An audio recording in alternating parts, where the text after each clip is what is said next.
Hello, welcome everyone. It's Tristan from the ACT Scale Model Society. I'm currently at the Shipwrights Expo here in Melba, in Canberra, and yeah, this is a bit of a view of the room. I might just do a quick walk around just to show what's here, but we also have a bit of an interview planned during our live stream with an RC expert and also a very interesting scale modeler in wood, that is. Okay, so here I go. I'm going to go for a walk. Shot of the Bismarck there. Very impressive. I won't be running through this in exact detail. It's just to give you guys an idea of some of the things that are here. And yeah, all of these ships here, they're all paper. They're built from paper.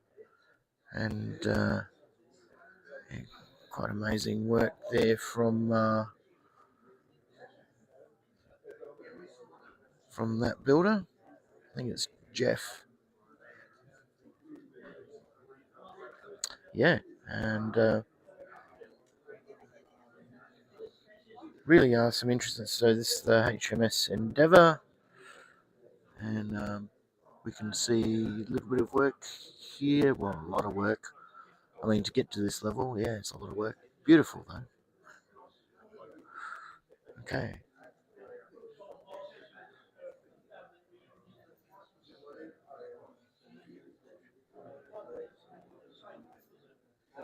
Bit of sunlight coming through there.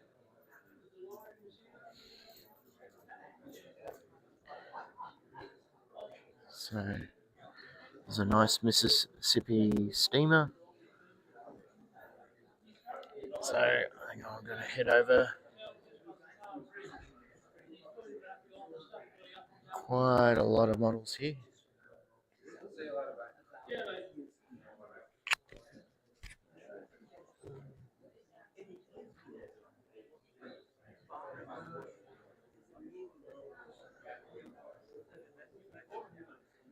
This is the HMS Light.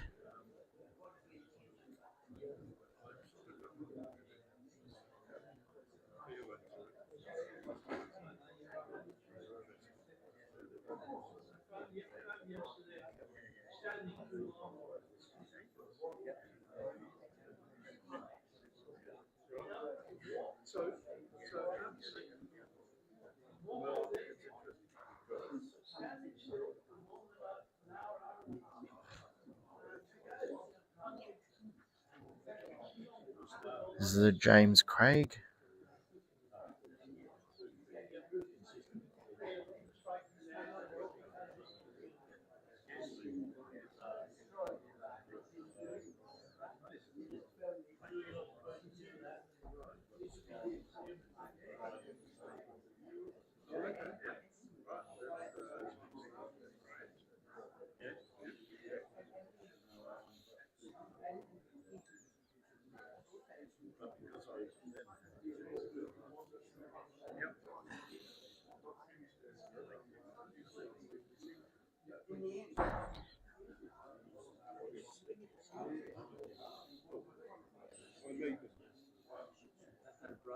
Yeah, this is turned brass, and the decoration is still a bit of cheating because I made it from I think 4.1 millimeter thick brass, and just put the pattern into it, and then it just glued on. But it's a little bit of cheating. But I can cheat it.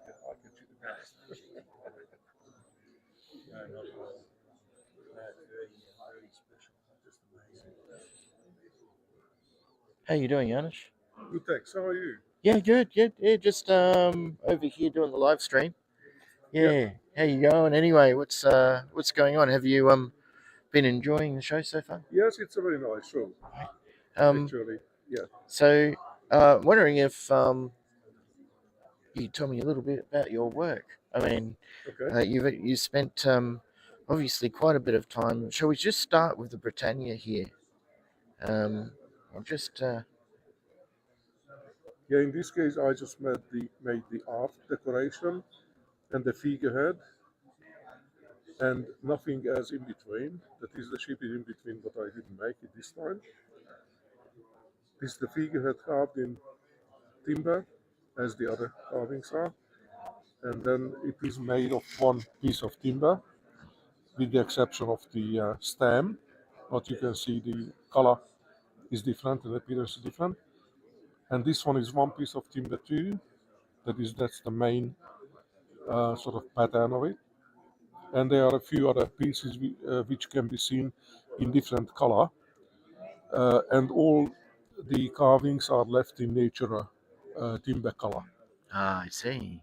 And this is the European boxwood, mainly this straw yellowish something. Sometimes it's closer to the white, and then there is a chance to make some color So difference to emphasize the pattern. so is it painted or is it like different wood? No, it's a different wood. It's Right. just carved, nothing else, and then just I had been see. given one layer of acrylic wipe on poly, satin wipe on poly, and that's it. Wow. And you can also see the Nice. name is made of wood as well, and this is in the natural color. Wow. So how long did this take you to do? Well, this took me about 5 months or so. First, I made the main carving, and I left it for a year or so, and then I had an idea afterwards that what if I make the aft decoration Yes. out of it, and that came out of it. That was the first part, and then everything else came afterwards. So this is like the mythology behind this and the what's carved. Do you know about that? Did you find out as you went along? Well, this is, I don't know which battle it is, but obviously it supposed to show the might of the British Empire, Uh-huh. and then the knights fighting against each other. One is shooting a pistol on the other one, Uh-huh. Oh wow. and then the fallen soldiers are already on the ground, and some Yeah. sort of I see. Yeah, yeah, yeah, yeah. yeah. I don't really know the exact meaning of the picture, but this is again supposed to show the might of the British Empire as the figurehead, trampling on the fallen enemies, Oh and yeah. obviously this is the representation of the British Empire. Yeah, that time that was the Yeah. main Don't main mess with pattern. us. Yeah. Yeah, that was the main pattern. So so you've carved all of this yourself, haven't you? I mean, Yes, it's all manually carved of right. timber.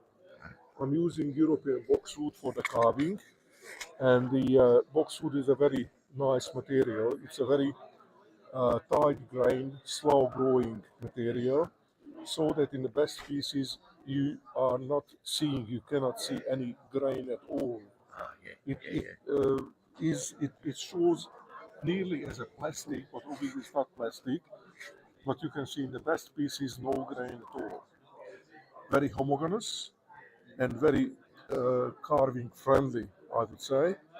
It's not a soft wood, it's a hard wood, but very good to work with. And they are the color difference is what you can see is the color difference in between the different pieces of the timber. That is, again, there is no paint on it. It is just the natural wood left in its natural color. Wow. Okay. And So did you? How long have you been carving? You've built other things before these. So well, you a sculptor in another life, or? no, not really. I used to be a mechanical engineer, and I started carving quite early. I made some quite basic decorations for ships, and these ones, I would say, the a little bit more serious carving pieces started about 15 years ago or so, and since then I'm making more and more of these classic decorations. Have you always built wooden ships? Is that part of your passion? Yes, it's a lifetime hobby. I Uh-huh. started as I was about 14, Uh-huh. and obviously having no proper material, no proper tools that time, we just worked on sort of modern battleships and such, which could be painted, and the paint covers everything, covers the improper wood and anything else. And then since I have a chance to get appropriate material, something like the European boxwood and other similar materials, since then I'm sort of carving finer things as well. This was, for example, the first carving which I made to this scale. This is the aft decoration of Wow. hang on, St. George, Uh-huh. HMAS George, which the Dutch took in the second, as far as I can remember, the second Dutch-English war to Rotterdam, and they are still hanging the original aft decoration, the original of this, in the museum, probably saying that this is what we got from the Brits Right. back in 1660 something. I can't remember the exact date. And that was the first carving which I made in this to this scale. I saw this in a magazine done by an American sculptor Uh-huh. showing like that, and then I thought I can do that. And then and you can see the quality of the timber. You can see the chains and the lettering. Yeah. Everything is in everything is one piece, and everything is done from the timber. I think I've asked you before about this. What do you do if you actually make a mistake to the point where it's going to be a challenge? Do you soldier on, or do you find that you actually have to ditch work, start again? Well, it 'Cause depends what is the error. If the error is something which I can correct, then I'm trying to correct it. mm, Sometimes even that way that if a limb is missing or a limb is wrong, that I cut it off and then put on a new one and carve it back. Or if it is faulty that much, then it goes into the scrap box. yeah, And yeah, then, yeah, I've got a full scrap box at home. I can imagine a lot of dust too, as you were saying before, and just I used to say, people, I'm yeah, volunteering in the Sydney Maritime Museum, and I've got a few visitors there, and I used to tell them that I'm just making dust. That's what it is, and that's the far from it, my friend, far from it. the byproduct. Yeah. So okay, so this is Yeah, this is Le Canot Imperial, Napoleon's barge. Napoleon's barge. Napoleon's barge. Yeah, the original still exists. We just talked about it, and she's back to Brest now, where she was built in 1811 to the order of Napoleon to visit his fleet in Brest, and Napoleon used it once only. And the ship was put aside for 40 some years afterwards, doing nothing. And Napoleon III reworked the decorations because the original decorations were simpler. Napoleon III put these decorations in place or get it put into place, and then he used it again once, and that was it. And then the ship went back to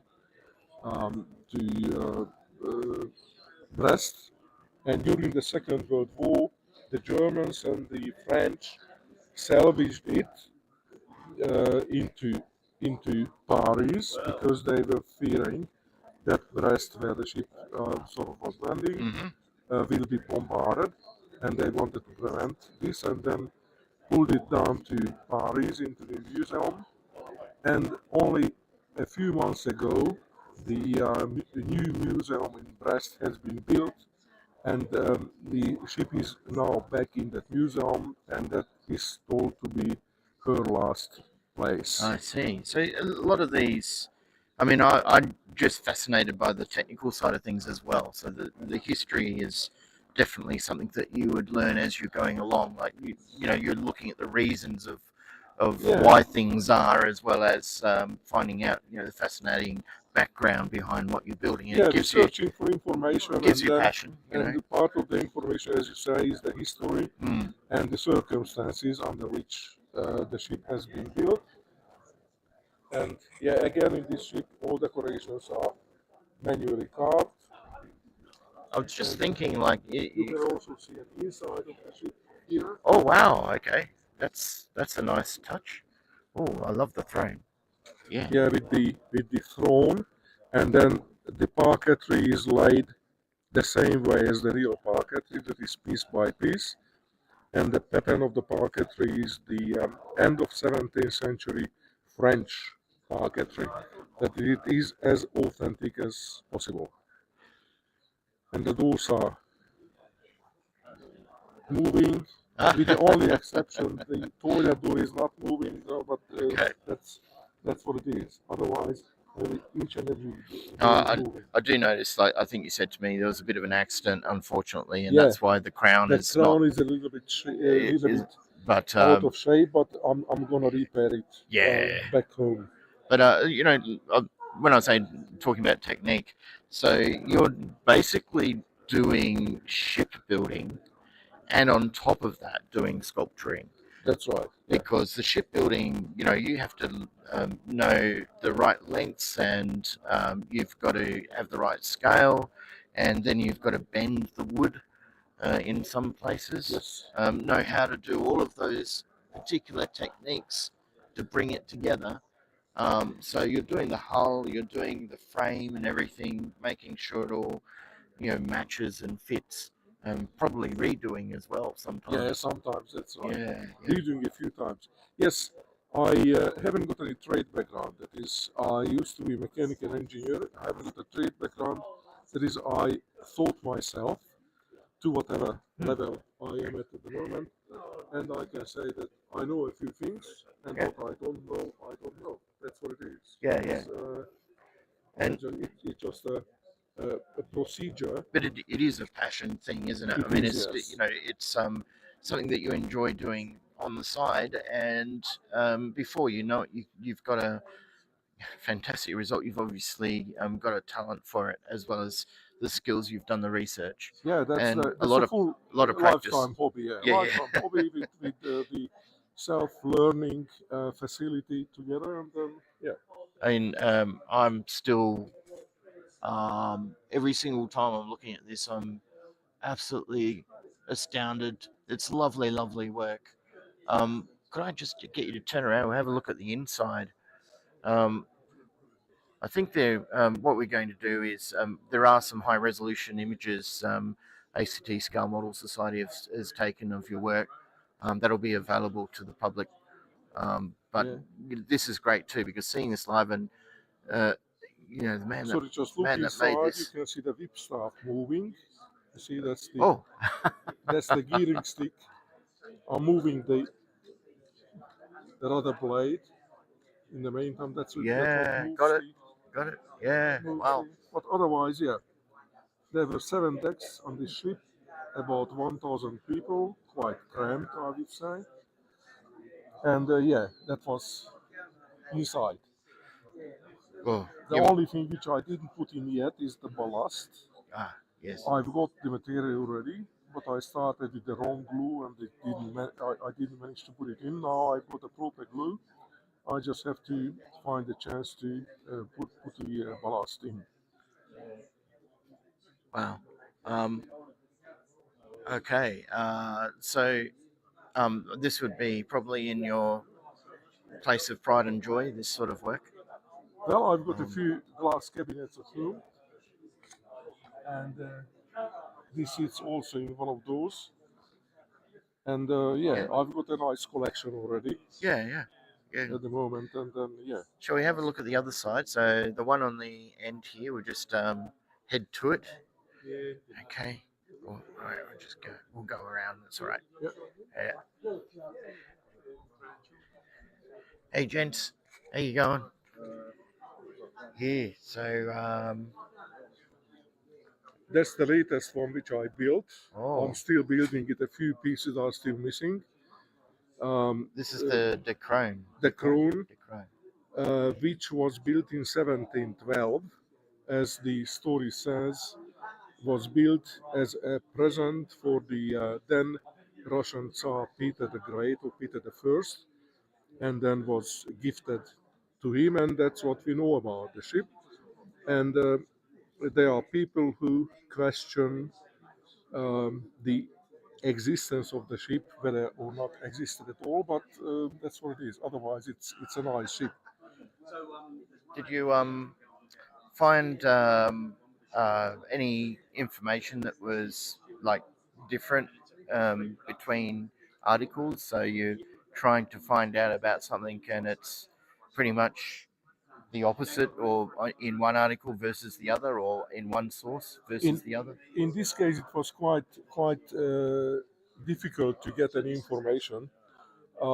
As far as we know, two models of this ship had been done at a very high level, very high quality, much better than this one. And one of them is sitting in the office of the Russian president. And unfortunately, the guy who built this one, he's a world sort of, how do we say, world first, whatever, Really? Ah, modeler. And then he was not approachable. That is, he didn't respond to anything. And then I just ah, used whatever information I had. I had another Russian guy, the Russian modeler who passed since. He helped me to have some photos of it, and that's it. Unfortunately, what I can get about it. okay. Yeah, it's like I think there's only just a few more things. I just have a quick look at them. Um, and each of these would have their own amount of background and time and energy put into them. Yeah, Um, and this is, for example, what you're looking at is the original Victory figurehead, which was originally on the ship, which was built in 1765, and then as the ship has been rebuilt in 1801, they replaced the figurehead to that what we know today, the big shield and the two white angels. right, But this was the original one.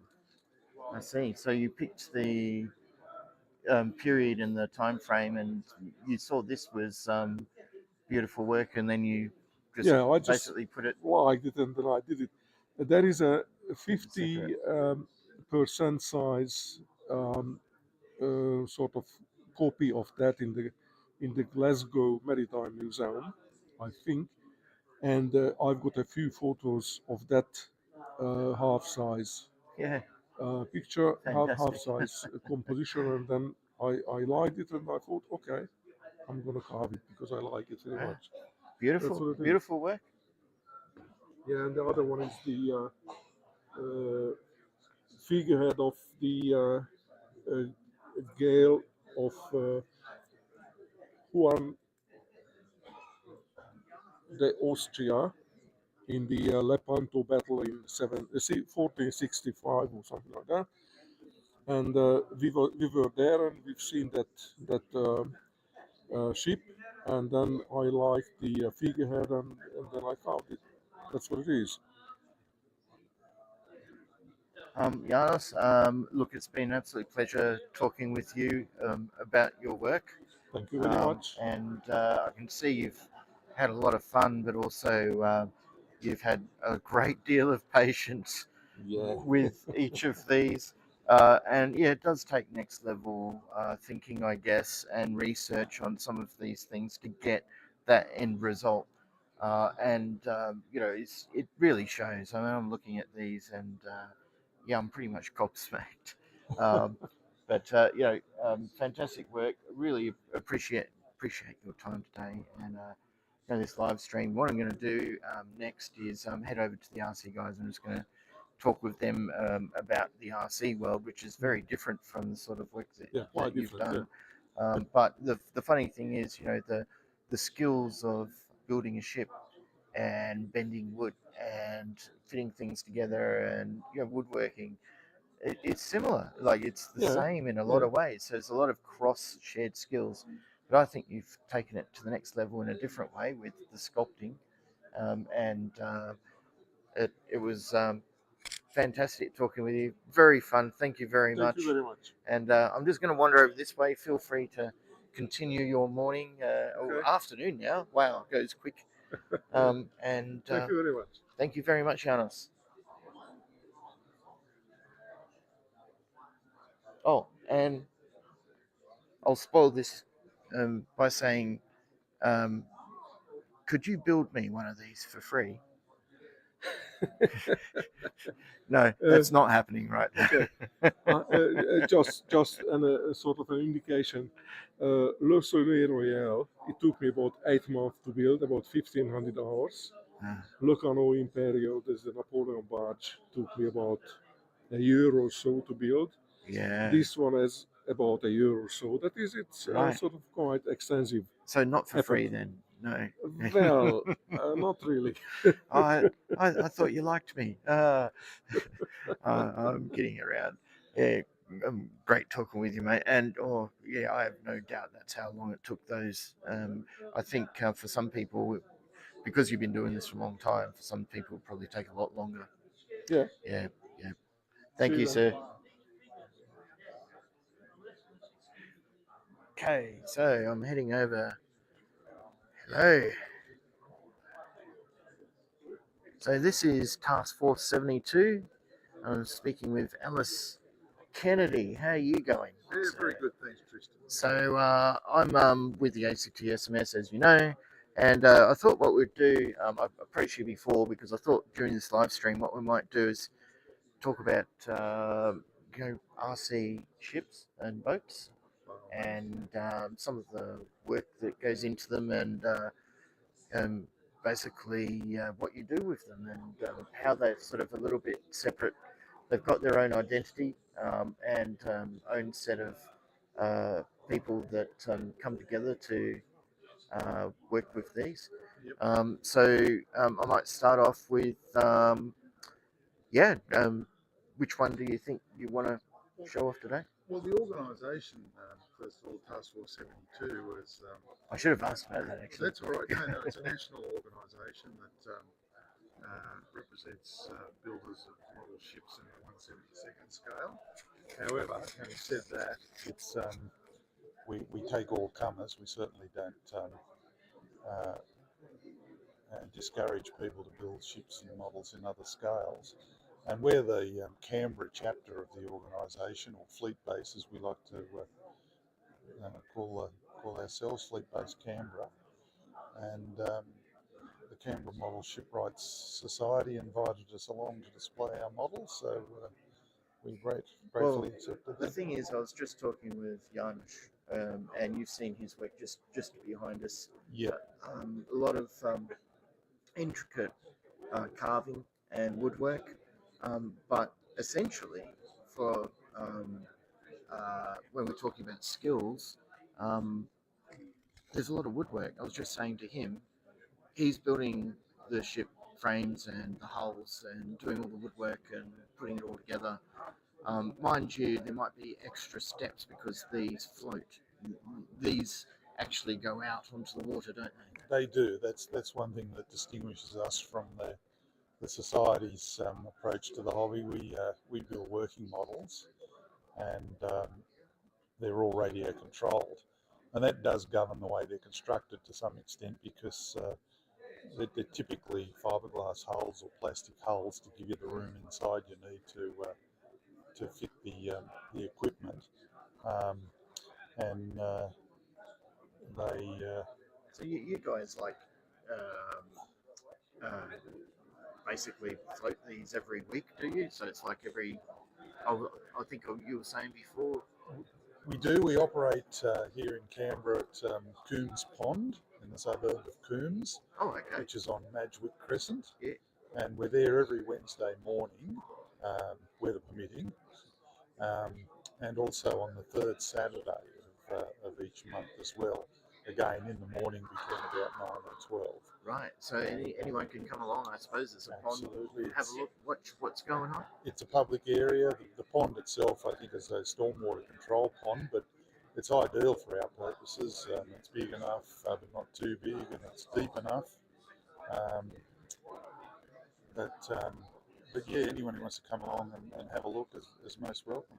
Right. So this one on the end in here, I think you were saying it might be worth just having a quick talk about it. Well, yes, it's quite a good example of an approach to the hobby, and it's an interesting prototype in itself. It was built by one of our members, John Harriott, who's not here today, unfortunately, but and it's actually based on the model that is based on a Revell Corvette, um, Royal Navy Corvette, which is a really good kit for people getting started in 172 scale warships because it's the right scale. Being a kit, it's relatively straightforward to construct, but this particular one's been heavily modified to represent another ship that actually existed, um, which was a tug on the west coast of Canada called the Sudbury. And the real ship was actually converted from the Corvette, Royal Navy Corvette, after the war, and then spent quite a few years operating across the Pacific between Western Canada and Asia, towing barges and towing ships to the wreckers and Okay, I stuff. see. Yeah. So did you? So the builder is not here today No, to it's talk about not. it, but this is a model that you'd point out. Well, an RC ship that you'd point out that it's got a lot of extra sort of work put into it to bring it to a. That's right, Yeah, and, yeah. and it shows you can take an interest in a particular historical aspect of ships, and you can then reflect that in your model, and you can do it by modifying, an existing kit. And this is a prime example of that approach. Um, Beautiful work. to the hobby. Yeah. So all of these, they've all got motors in them, right? Yes, indeed. This is probably not the ideal one to open up. Okay. The rigging is a bit complex, but there's one up here that we identified that's probably better to have a look at. Let's have a quick look at that. Yeah, I'd be interested to see what's inside. This model was built from a kit that's manufactured by Billings, and the modeler has built it so that the superstructure can be removed to access all the interior.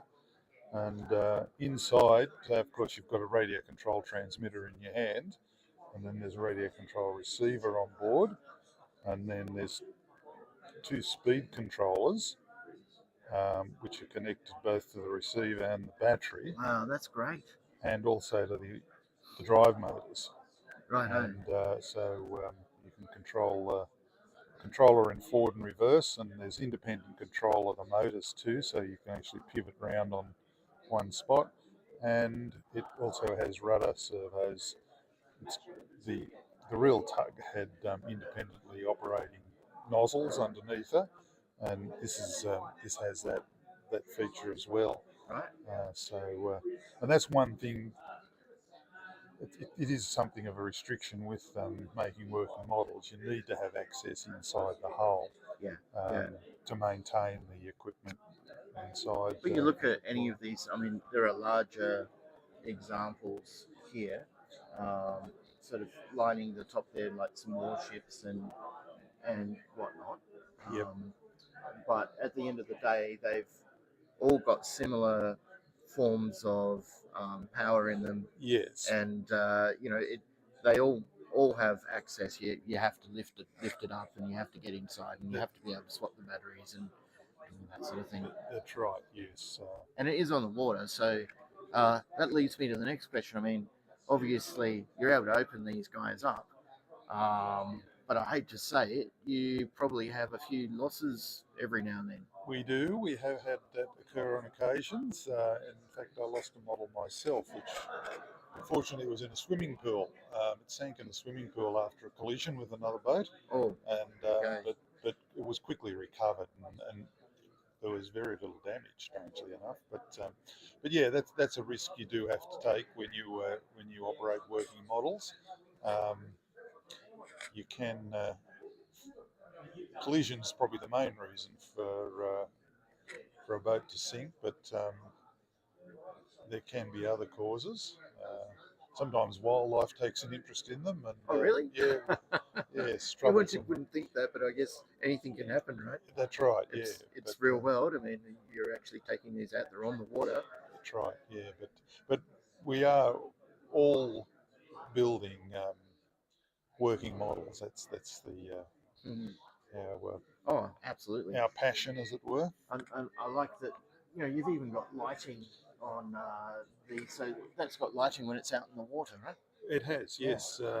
And these days, because of LEDs, the lighting is visible during daylight. So it's not a new idea fitting lights to the boats, but we used to use very small light bulbs, which really weren't visible during daylight. Yeah, older technology, not quite as not as many lumens, and certainly um, it's an art all round. I mean, just lighting a normal, when I say normal, a plastic model kit, for example. Yeah.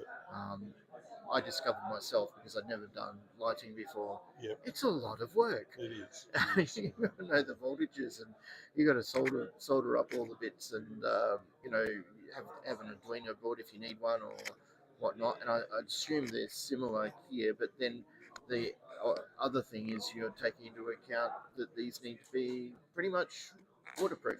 Well, that's right. That's right. And of course, that's another advantage of the LEDs. They are sealed units. Wow. Yeah. So, Eris, got to thank you very much for your time today, mate. This is got its own speciality, Task Force 72, and you know, this whole part of you know, as a hobby in itself.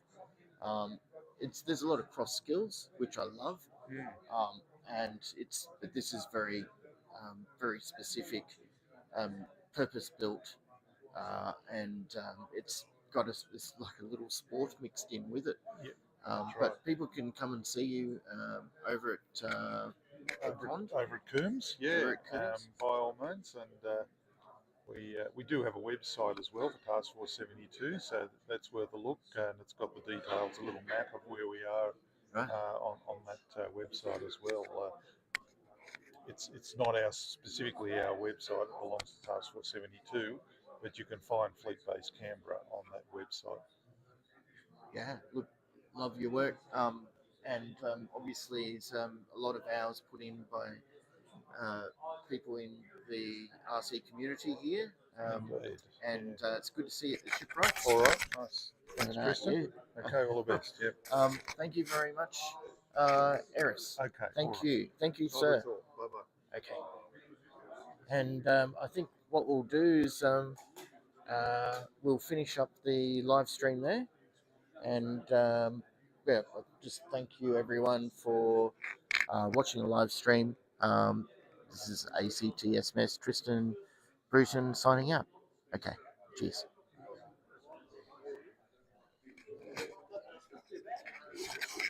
All done.